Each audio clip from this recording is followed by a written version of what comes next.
Chinchingo. That ready Nanchi, I can't Nanchi, Bolga Nanchi. Chinchingo. Why a sweet armor? Chinchingo. Bolga confirm, Tapada confirm, Mata confirm, Koforia confirm. Why a Chinchingo? Hey Sandy, I crack a shit the big keke. I think that the fat taking gone. She is belly bad. Nobody the big keke, go. Na the day your body pep. It's your man, me. Me follow me na petenge. Yeah. On domo si me na. Chinchingo.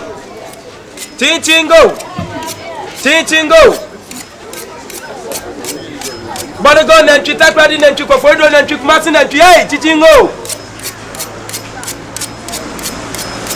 Takrada confirm, Kumasa confirm, Bolga confirm. Chinchingo. Oh yeah, Chinchingo. Kumasa kuko, Takrada kuko, Kofodia kuko, Nkokwa kuko. Oh yeah, Chinchingo. Sase jino wale recha ama osai. Come on, Chinchingo.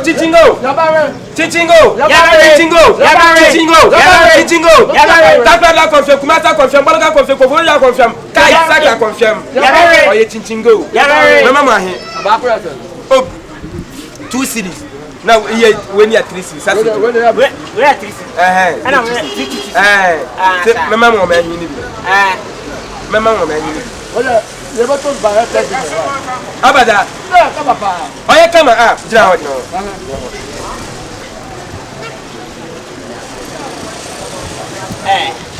Yes. Oh yeah, Chinchingo. Oh yeah, Chinchingo. Takrada confirm, Kumasa confirm, Bolga confirm, Kofodia confirm. Chinchingo. Sase jino maye na sama. Come on. Me yina no na ama. I'm not a kama. Muni. Sani ya kama na ya bakka ko. What I hate. What I What I hate. Ya toro. Oh ya hate. Ya toro do ya bakka.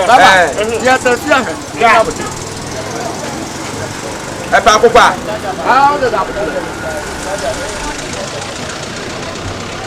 Hey. Oi! Na dina wo to wada kofien. Wo wi ni he ya. Chinchingo. Oh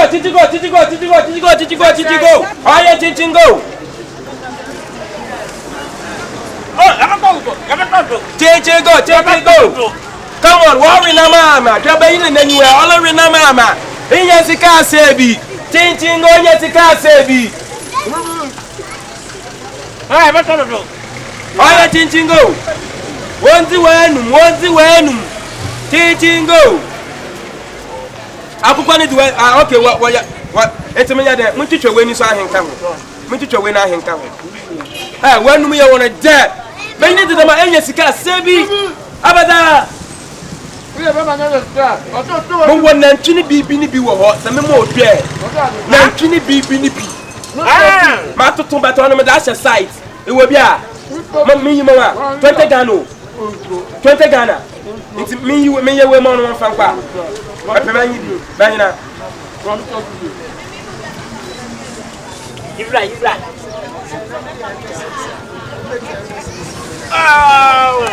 Come on. Me Chinchinga no ite ran about you. Oh yeah, Chinchingo. Tawanum na be ya. Me na tawanum be ya. Come on, yeah. Mata onye Chinchinga nisika on top bro. Chinchinga nisika on total. Anyina na loto. Oh yeah, Chinchingo. Chinchinga nisika on sit on total on top brain. Mr. Sapa me that fight. Imdo onye sika no wi Chinchinga. Dangote onye sika no wi Chinchinga be ye. What do you attention wrong? Oh yeah, local government. Imdo onye sika no wi Chinchinga be ye.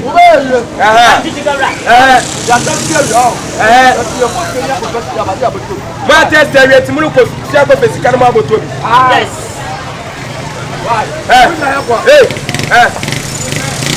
Ma tinikima. Oh. Ma tinikima. Ma ba Chinchinga yi Chinchinga mo fo. Oh yeah, Chinchinga. Towanu no be ye. Hey. me pere ma twese kan wo do akwada wa ira pra wa no me pere ma twese kan wo do Arai. Sadi nkwasi se ma dia me de bayele bomu no. Mese me pere ma twese kan wo do. Chete. Mese me pere ma twese me eskan ma. Mo puaso ma. Me te feskan for ma. Mo bro. Feskan for ma. Aba nkwasi Samson ni. Me patwa me ba nyabutala ma na mo nkunwie ai me wi amesevo. Patwa dey tokwa. Abeda. Kempa seda wa ye twetinchinge yogoi. What to have bitinche wo mo sa he. Ma mo bi ma test. Mo wi na wo to am kasi. Ye, what test tinga dey yi so wan. Temo, ma we mi na wo to. Nti wo ka ni nyina me hwe won.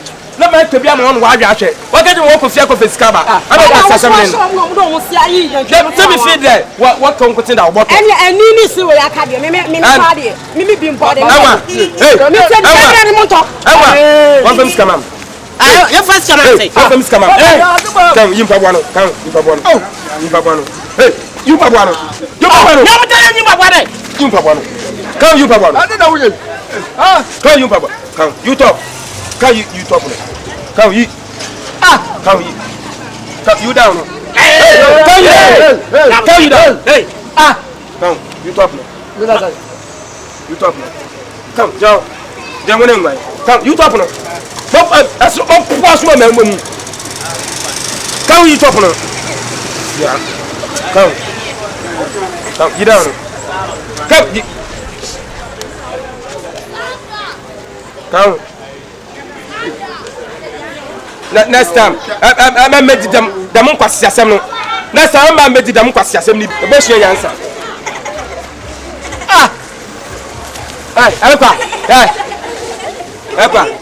No. What was the cover? One made you on your man. Messi, so what was the cover? One made you on your man. Messi, so what was the cover? One made you on your man. When you want who? Masma, let's have no woman. Oh, what was your mobile woman? I don't know what the mass make me.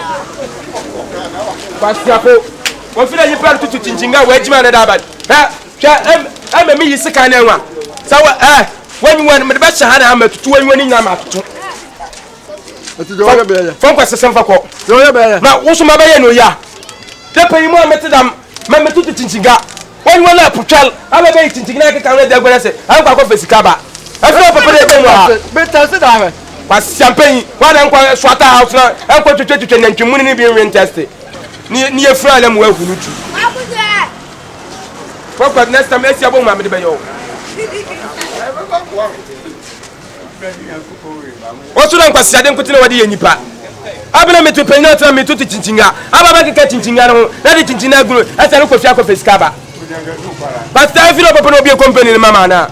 I don't mind your company. Can't put him out Motono. Chapo in Chapo do I moto. As I met Matotonam. Abandon for a woman to Abano. What's your Isa? Chingo.